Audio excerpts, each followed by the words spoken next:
words of my mouth and the meditation of my heart be to the greater honor and glory of God. Amen. So in the language of Gen Z, today's gospel story is sus.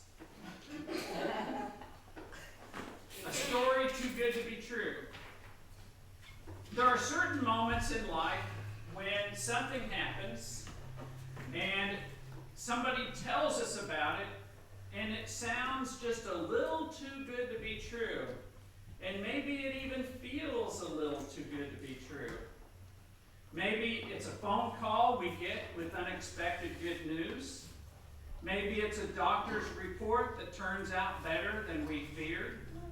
Maybe it's a burden that we have been carrying for a long time and it's suddenly lifted. And your first reaction isn't celebration, it's hesitation, it's doubt.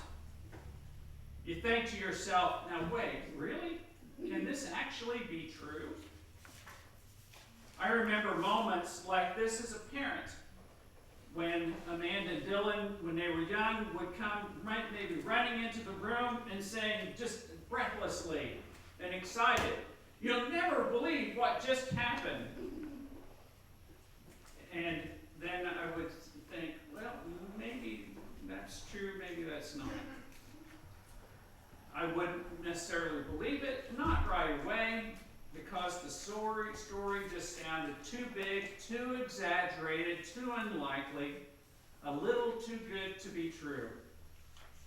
But children exaggerate and have creative minds. I'm sure I told wild stories when I was young. I can think also, not just children, I can think of a couple adults, 2 or 3 maybe, who are like this, who embellish stories. And don't worry, it's none of you. Let's just say that they're acquaintances of mine. And maybe you have some people like that in your life. They corner you and they start to tell you this story that's just so unbelievable. And you know in your heart that the story probably isn't true. They're like the famous boy who cried wolf. They've told so many exaggerated, unbelievable stories that you wish you had, and I have one of these. It's a button called a BS button, and you can push it, and it makes a loud buzzing sound, and you just want to push that button right in the middle of their story. And I imagine this exactly how the disciples felt on that first Easter morning. Because when we turn to the resurrection story in the Gospel of Matthew, what we get is not a neat, polished, easy to believe account. What we get is something strange. Early in the morning, 2 women, Mary Magdalene and some other Mary not identified, goes to the tomb. Not Peter, not John, not any of the 12 disciples, just these 2 women. And suddenly there's an earthquake. Yeah, right. And an angel descends and rolls back the stone and sits on it. Yeah, right. His appearance is like lightning, his clothing white as snow. And the guards, trained soldiers, are so terrified that they shake and become like dead men. And the angel says to the women, "Do not be afraid. He is not here. He has been raised." And then the women run, afraid and filled with joy. And on the way, they meet the risen Jesus himself. Now, let's be honest. If you were hearing this story for the very first time, what would you think? An earthquake, an angel, an empty tomb, a man raised from the dead, and only these witnesses, 2 women whose testimony in the culture of their day would not be reliable in a court of law. It'd be idle gossip. Why should anyone believe this? In fact, we're told that the authorities quickly spread another explanation. The disciples came and stole the body. Now that sounds a little more reasonable, a little more believable. That fits within the normal rules of Dead people stay dead. Tombs stay closed.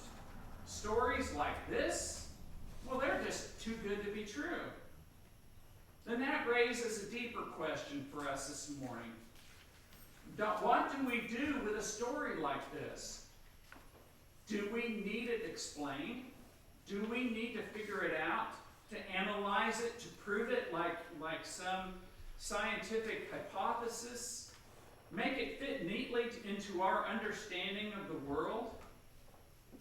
We live in a time where we want answers. If we see somebody doing a magic trick, we want to know how they did it. If it's a mystery novel or a mystery movie, we want to know right away who did it. We're uncomfortable with things unknown, things that can't be solved. But Easter doesn't give us a puzzle to solve. Easter gives us a mystery to receive. The resurrection in the church is always called a holy mystery. Not something false, not something imaginary, but something so deeply true that it goes beyond our ability to fully explain it. That comes from God. And yet, this story did not stay small, didn't stay local. It did not remain just a whispered account of two women at a tomb. It spread, and it was proclaimed, and it was preached. In the Acts of the Apostle, we hear Peter standing in the temple grounds in front of a large crowd, boldly proclaiming, "We are witnesses. God raised him on the third day." This is too good to be true. The story became the message that changed the world. People didn't just hear it, they believed it, and they lived it, and they died for it. And here's something important. None of this should have been a surprise, because Jesus himself already told us.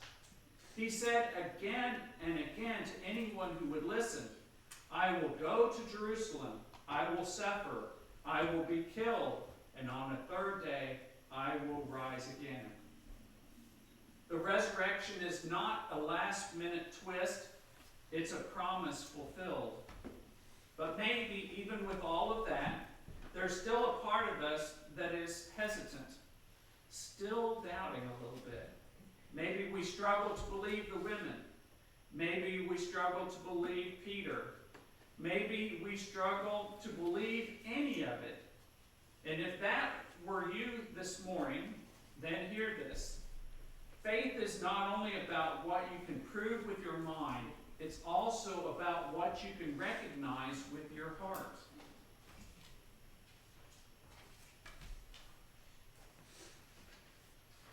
In baptism, each of us has been given the light of Christ. We're not simply remembering Jesus the way we remember some loved one who has died, and we're not holding on to a memory. We are being invited into a relationship with the living Son of God.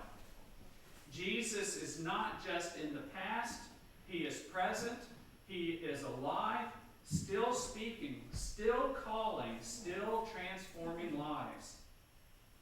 And if we take the time, if we grow quiet, and if we listen, we begin to sense that presence. Not always dramatically, not always with certainty, but gently, persistently, like a voice that says, "Do not be afraid. I am with you. I love you." So let me ask you this again. Is this a story too good to be true? An empty grave, an angel shining like lightning, a message that death has been defeated? Yes, it does sound too good to be true. And yet, if it's a story that refuses to die, it's a story that changed the world, it's a story that has reached even us here this morning. And somewhere deep within us, deeper than doubt, deeper than questions, there's a quiet voice that whispers, "What if it's true?" And if it's true, then death is not the end. Sin does not win. Love is stronger than the grave, and Christ is alive. So don't be afraid to believe the women. Don't be afraid to believe the apostles. Don't be afraid to believe the witnesses of the church. And don't be afraid to believe what your own heart is telling you. Here, he is not here, for he has been raised. This may be a story too good to be true. What does your heart tell you?